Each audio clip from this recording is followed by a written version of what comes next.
What's up, everybody? It is Thursday, October 16th, 2025, and today we are discussing the greatest horror movie of all time. My name is Corey Evans, and I am not a rock star. My name is Corey Evans, and I am not a rock star. I am a caffeine junkie, licensed minivan operator, touring musician, and a proud American. Ride with me as I tour the greatest country on earth and talk to the real rock stars, our local legends, small town heroes, and those who bravely serve our country. And even though I'm not a rock star, I do live a pretty rock and roll life. This is it. This is America. This is the Not a Rock Star podcast.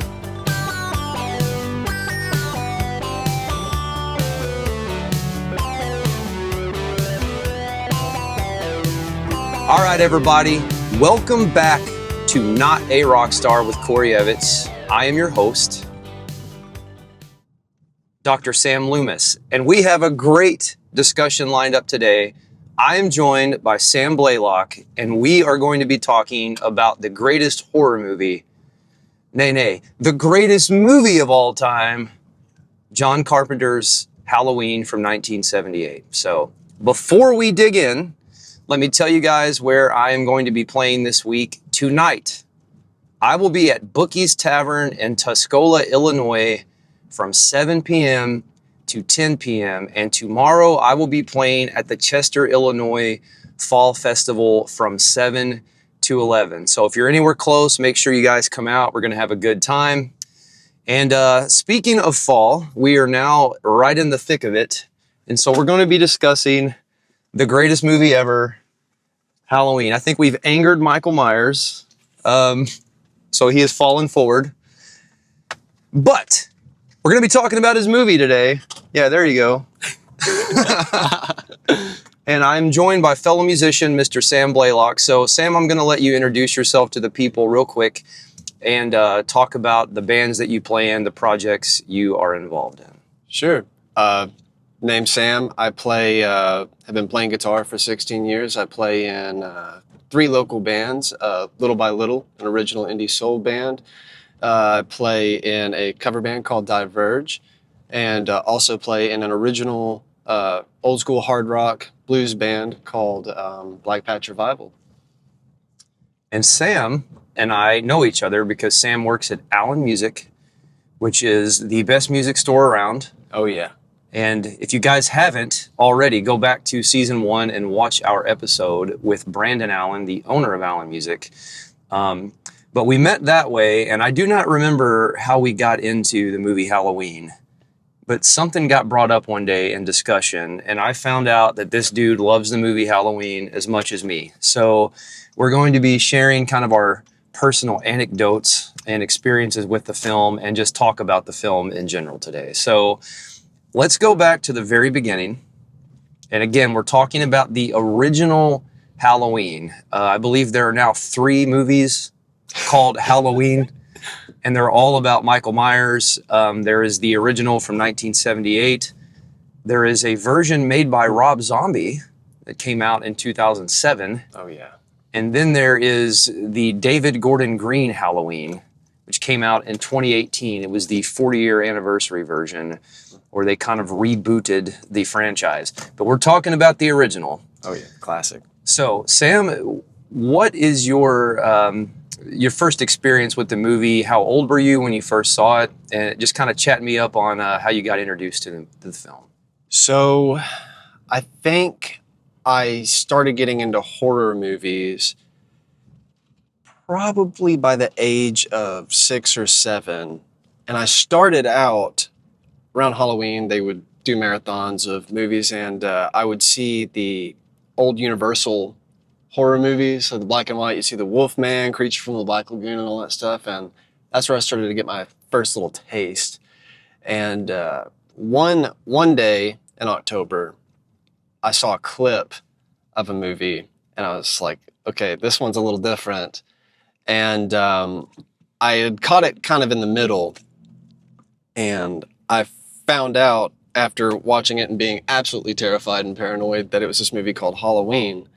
So a few years go by, get a little older, start to get in that middle school territory, which I think is a good age to get introduced to that movie because you're the same age as a couple of the characters, and that captures that feeling of the movie really well. And went to a local video store that we had called Movie World. It was in a strip mall, perfect place for a video store. And went in there and I found the movie, took it home, watched it from start to finish, and the love affair with horror kicked off right there, and I've been a freak ever since. Found out there was a bunch of other movies, and very up and down, hit and miss. It's kind of it's the best horror movie ever, but the franchise as a whole is definitely a roller coaster, for sure. Yeah, and we'll get into that a little bit. We're going to talk a lot about the original film, but we'll talk some about the other movies. My experience with it, kind of my background, I grew up Pentecostal, and I don't know if Southern Pentecostal is an actual designation, but that's what it would have been. And fire and brimstone, like old school, like almost stuff you see on a movie. Probably for about the first 10 years of my life. That was kind of how our church functioned. And so I was terrified of just evil in general because I was always hearing about like demonic possession, and, you know, every week we're talking about going to hell and stuff. And so I just had a general like dread of evil as a child. Really nobody in my realm would have been watching horror films. But the first horror movie I think I watched from beginning to end was actually Halloween 2. So I vividly remember this. I was in the 3rd grade. It was a Saturday. And my dad was disabled, like really bad, you know, had a degenerative heart condition. So he was like in bed all day. And my mom was at work. And so nobody was watching me. And so I'm like 8 or 9 years old, you know. And I was flipping through the channels, and on the USA Network, they were showing Puppet Master 2, Halloween 2, and Child's Play 2 all back to back. And this was probably like the weekend before Halloween, right? So probably like 8 or 9 days before Halloween. So just out of curiosity, I watched, and Puppet Master 2, I got maybe 10 minutes into it. I think somebody like drilled through somebody's skull or something. And so I was like, yeah, this isn't for me. This is freaky. I want no part of this. But then they're like, and then up next, Halloween 2.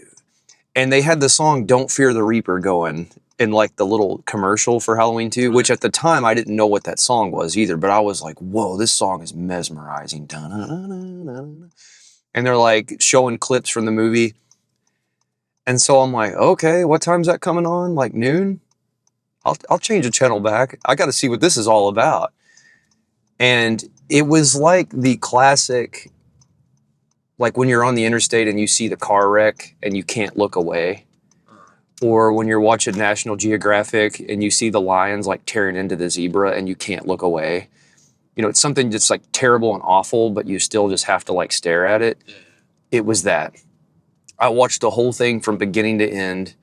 And as a 9-year-old Pentecostal child, I'm like, oh my God, that dude's demon possessed. Like, that's all I could think. Like, this is satanic. This is evil. This is bad. But for whatever reason, I couldn't shut it off. And then was afraid of the dark for years after that. Like, every night of my life, I was like afraid of Michael Myers, like scared of the dark. And then at some point, like it flipped. It became like therapeutic for me, like cathartic almost, to where I like loved that character. And I guess I got old enough to realize like, oh, it's just a movie, you know, but like that was my introduction to it. And then I think my older brother at some point in the next few years got introduced to the whole franchise. So he bought all the VHS tapes. And then I probably didn't really watch it a lot until maybe 6 or 7 years ago, and then got like way into it. And so, yeah, that's my history with Halloween. So, all right, the Michael Myers character. We're going to talk about him real quick. I also need to tell everybody there will be spoilers if you've not seen this movie that came out 47 years ago, then I don't know what to tell you, okay? So if you don't want to know what happens in the movie, just stop listening right now and watch it, and then come back and finish the podcast. All right. The Michael Myers character. Michael's the main character of the film. Chat me up on the character. Like, what stuck out to you when you first watched the film? What makes Michael different than, say, Chucky or Freddy Krueger or Jason in your mind? Well, I think there's a couple of things that really stick out to me about Michael versus, another character from all the different horror IPs. And the first thing is his really understated appearance. The dude's walking around just in like a janitor's outfit, like just a zip up, like one-piece boiler suit. And he's got the creepiest white mask, which he apparently in the movie got from a drugstore. I don't know what kind of drugstore sells just a white creep mask. But hey, I don't know, like it's so creepy, but so simple. It's famously a William Shatner mask, because this is an independent movie and they couldn't get anything custom made, so they just went to a store and they're like, let's get Captain Kirk from Star Trek and rip his sideburns off and paint him with appliance paint, and then put someone in a boiler suit and have him walk around. And the effect of it, especially in all those night scenes, which most of the movie is, the contrast and the shadows, it's just so creepy. You can't see his eyes, just that blank, emotionless canvas. And it's just so unsettling. There's so many scenes in the movie where even at a distance, you just see that white mask and it just brings a chill up your spine. Yeah. And you want to hold that up for the people to see? Yeah. Yeah, so this is what he's talking about. If you've never seen the film, that is the mask that Michael wears. It's just absolutely just freaky. Emotionless, pale. Just a blank canvas. And although it's super simple, it's insanely effective. And, he's not like covered in gore or has like any special effects or anything. It's just a white, emotionless face, like a mannequin or something. And aside from that, I think the other creepy thing is he's just so slow. He's not like it's not like Texas Chainsaw Massacre where he's charging at you like a grizzly bear with a chainsaw, and he's not like flying around like some vengeful spirit or creature. He's just walking like all the time. And when you're trying to run away from him, you can be running as fast as you can. You can be driving a car, 70 miles an hour trying to get away. And he just moves at like this relaxed, like snail's pace, and always ends up like catching up to you somehow. And just that idea of this blank, emotionless thing that you don't know what it is or what it wants from you. And it just moves at this snail's pace, no matter how fast you are, like that catching up to you and being able to like get a hold of you or harm you or whatever is just absolutely terrifying. And it can't be reasoned with. It cannot. So, let's just keep talking about the character here. So first we'll go back to the mask. As Sam mentioned, this mask was a William Shatner mask from Star Trek, like a Captain Kirk mask. So when they were making the film, the movie is made by John Carpenter, who is actually from Bowling Green, Kentucky. His girlfriend at the time, Deborah Hill, and some of their friends that John met at film school and college out in Los Angeles. And so these people are all in like their late 20s, early 30s. This is only like their second or third film that they've all worked on. And the entire budget for not only making the film and editing it, but promoting it was about $325,000. I think they got approved for around $300,000. And I think the studio probably spent an extra $25,000 trying to promote it. So that's crazy. I also think it initially grossed about 70 million. So it like exponentially out-earned its budget. But with a budget of $325,000, that had to cover, again, all the promotion, like national promotion. They had to pay the actors. And at the time, Jamie Lee Curtis has probably gone on to be the most famous actor in that film, but she was only 19 years old, and her parents were famous, Tony Curtis and Janet Leigh, but she was not famous. So this is like her first major film. So they didn't pay her much, but Donald Pleasance, who plays Michael's psychiatrist, he was a famous actor and had been in several high-profile films.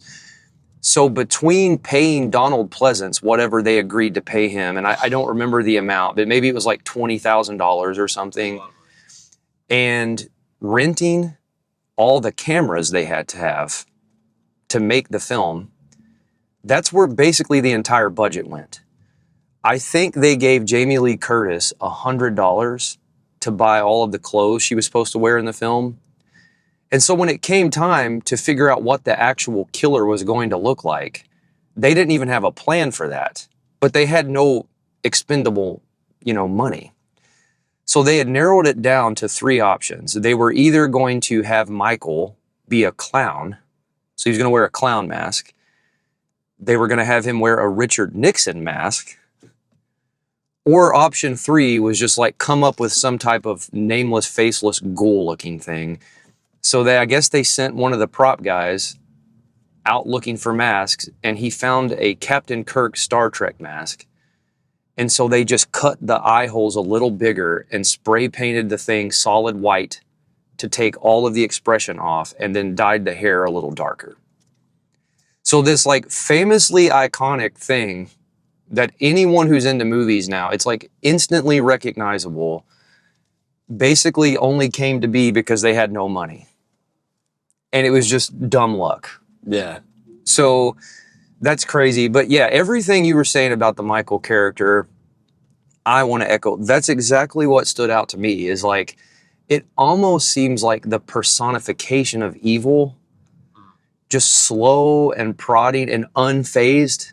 Nothing seems to really harm him. He's just on a mission to get you, and you don't even know why, because he doesn't talk. He shows no personality. And I just think that's so much creepier, because to me, something like Freddy Krueger is kind of stupid. He's like joking around, and, he'll be like, that's what I call a new high score, or whatever. And he's like, yeah. And I'm like, that's just stupid. And the concept of the whole film is stupid. It can't happen. It's not real. But the plot of Halloween, which we'll now get into, is basically about an escaped mental patient who's a complete psychopath and like doesn't talk. That actually can happen in real life. And in fact, the director, John Carpenter, based the character, I guess he went on a field trip in college, I believe is how the story goes. And they went to what used to be called an insane asylum. You probably are not supposed to call it that anymore. But he said, I believe there was like it might have been a boy, like a teenage boy, that they were walking around and observing the different patients. And this boy was just in his cell, and the kid just stared and said nothing. And that inspired him to create the Michael Myers character. So I'm going to let you kind of speak to the plot. You want to walk the listeners through the general plot of the film? Sure. Yeah, I can do like a kind of chopped up greatest hits. Because the thing is like the plot of the movie is really simple, but I think that's kind of what makes it so effective. So starts out in it's like the early 60s, was like 62, I forget the year. 63. 63. Yeah. So starts out like 1963. You got a young Michael Myers goes up there to his sister's bedroom after she is having some fun times with her boyfriend, some classic teenage activities. And she sees him standing there in her bedroom, and she's like, what are you doing? He got a knife out of the kitchen cabinet and proceeds to kill her just for no reason whatsoever. And he's 6 years old at the time. 6 years old. Yeah. Walking around with a giant steak knife and a clown costume. Major red flag. So, so kills his sister, proceeds to walk downstairs, walks out the front door, and his parents are there.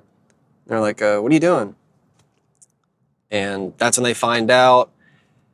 Cuts to many, many years later. He's like in his 20s now, but his psychiatrist, Dr. Loomis, who is like tasked with watching him, they pretty much get these orders that are just like, hey, like you pretty much are like done with him. They pull up to the institution he's at, Smith's Grove, and all these inmates are walking around outside, and it's like pouring rain, like lightning, just real creepy and dark.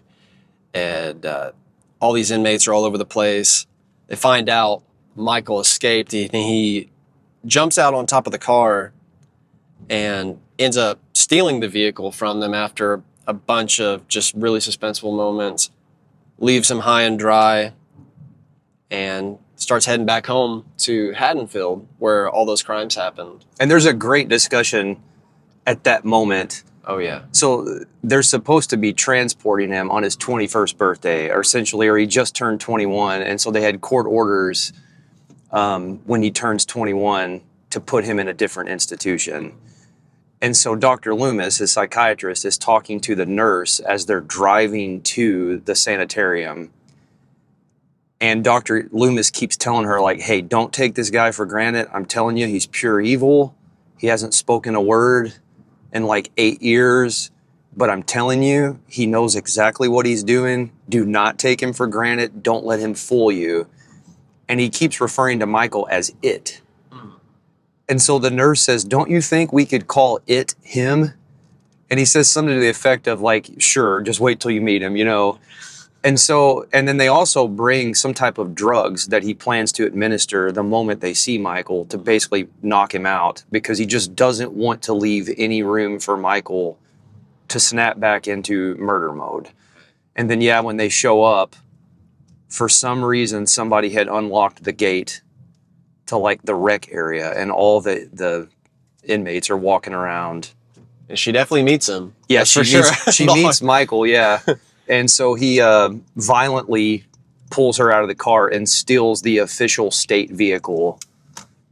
And then, as Sam said, and it's back to Haddonfield. And it's the most 70s vehicle ever. It's like the largest station wagon with the most wood paneling on it you could like ever imagine. It's amazing. And so Smith's Grove is the town they're in, but Michael is from Haddonfield, Illinois. And so Dr. Loomis, his psychiatrist, is convinced, without any actual proof, that he's going back to Haddonfield now. So I'm going to let you pick it up from there. Sure.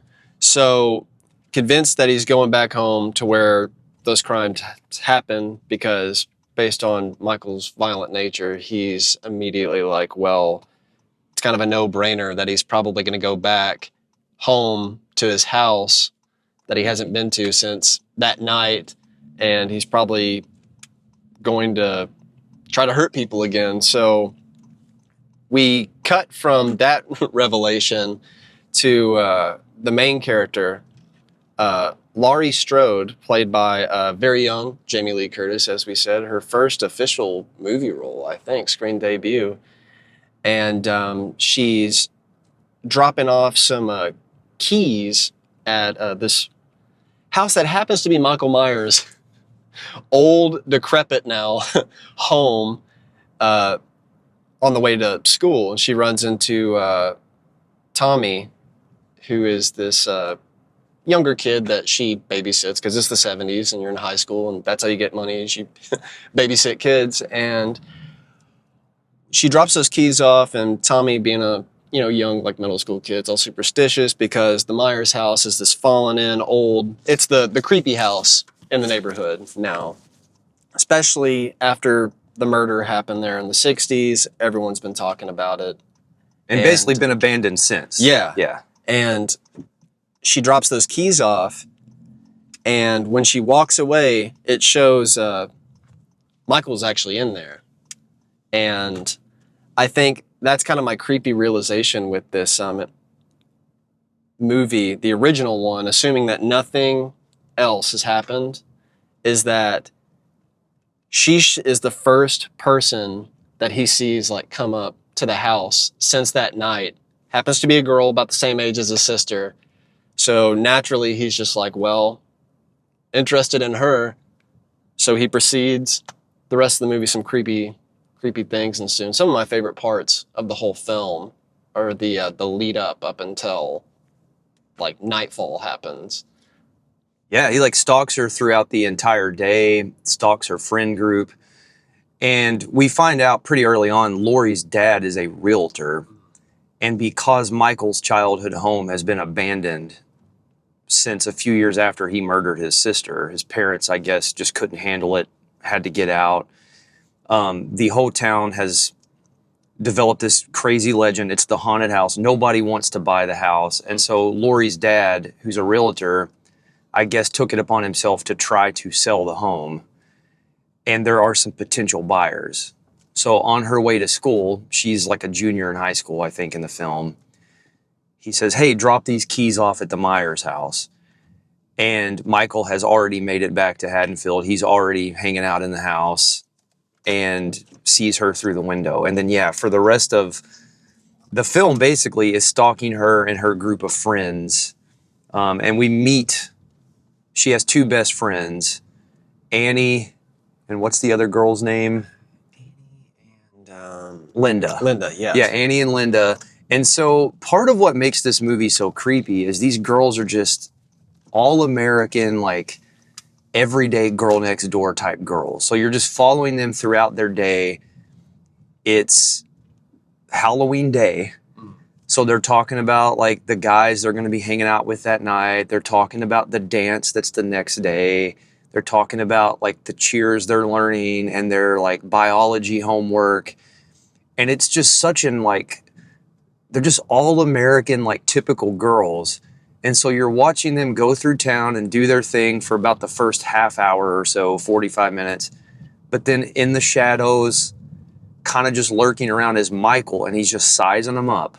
And we don't really know why, other than like Sam said, we think that he just gets so locked in on Lori because he probably is reminded of his 17-year-old sister that he killed when he was a little boy. And so now he's kind of reliving that original murder.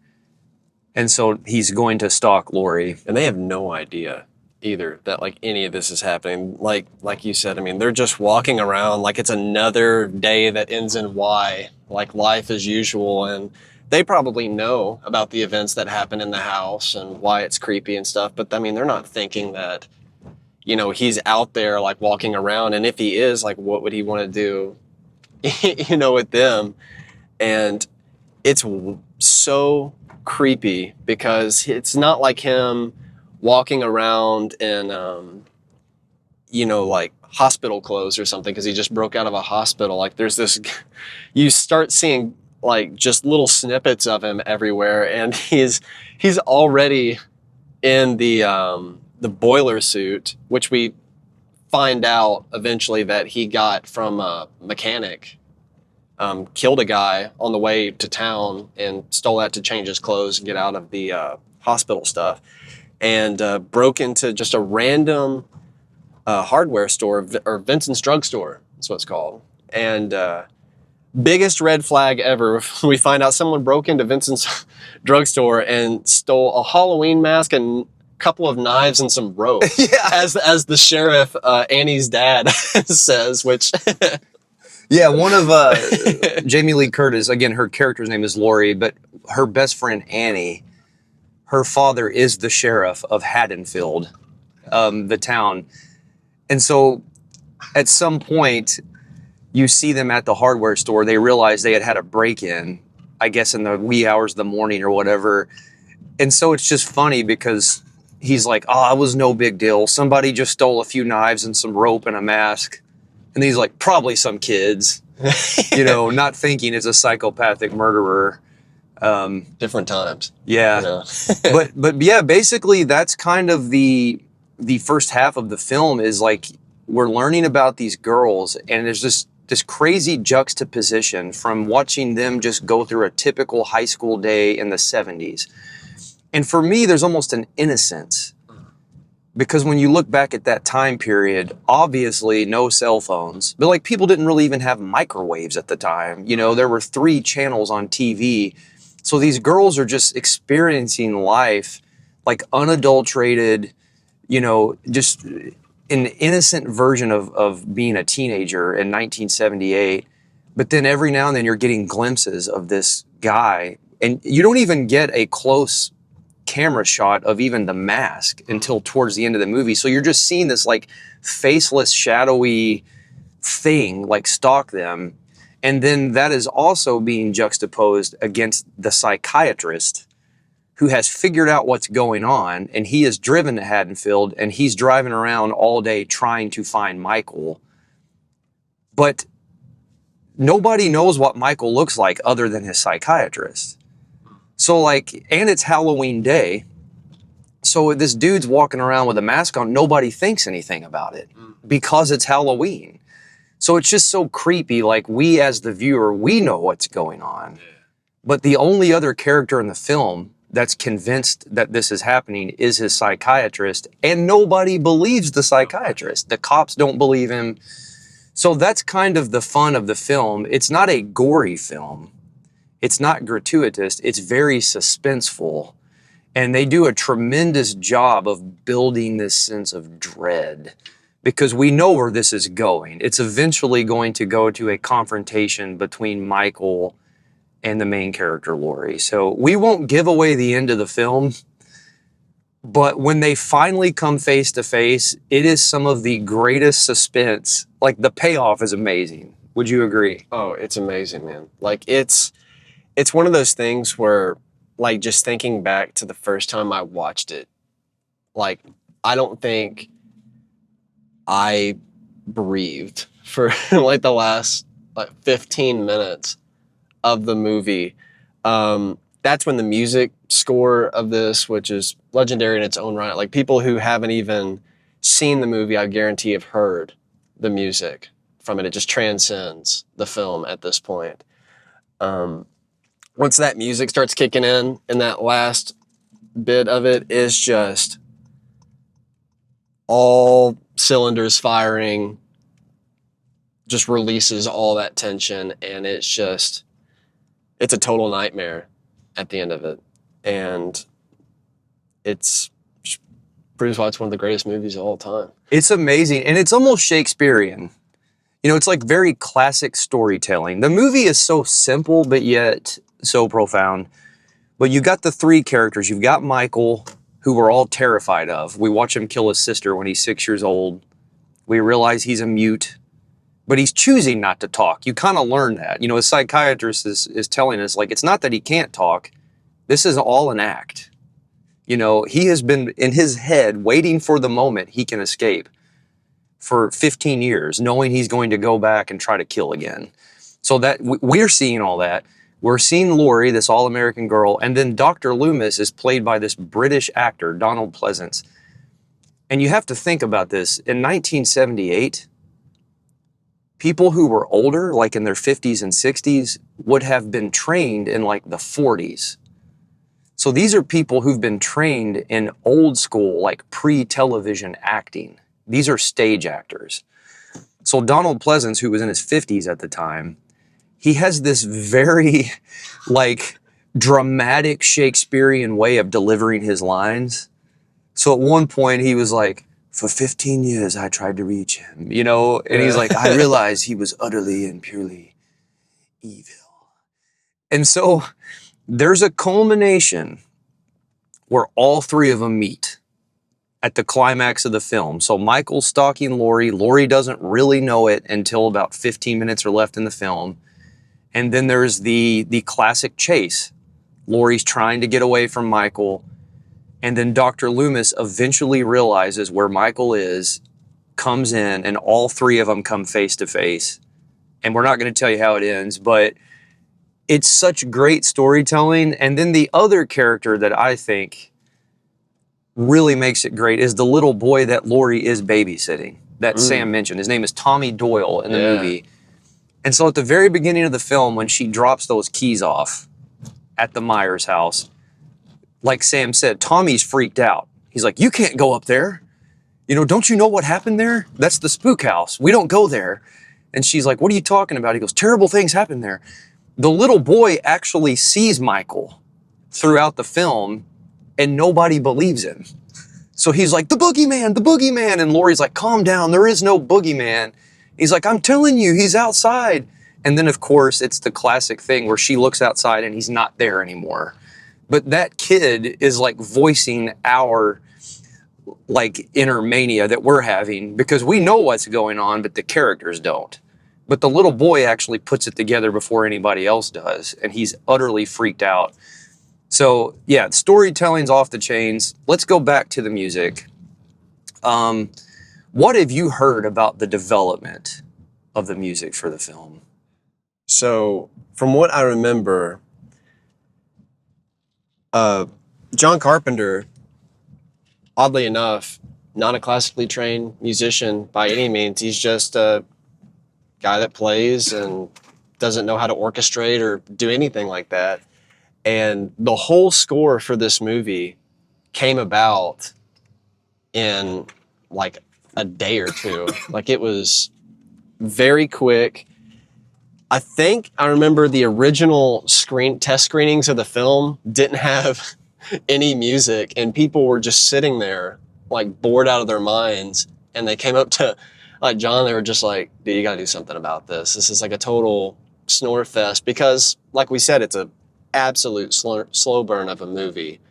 And so he's messing around and comes across the classic theme that everyone knows, even if they haven't seen the film, that kicks off the whole movie.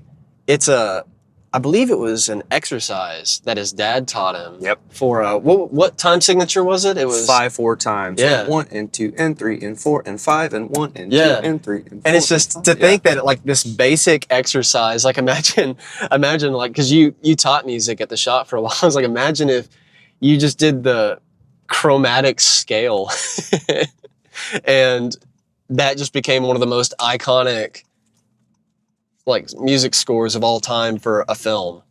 And he's just, again, like trying to beat the clock and get these investors that are helping him back this low budget film. He's just trying to get them results because they're telling him that this movie is not going to be doing good. And so he's trying to like get this score together, remembers this exercise and just makes this chilling, repetitive, simple thing and ends up making one of the most iconic horror movie soundtracks of all time. It is amazing. And John is like a super talented composer.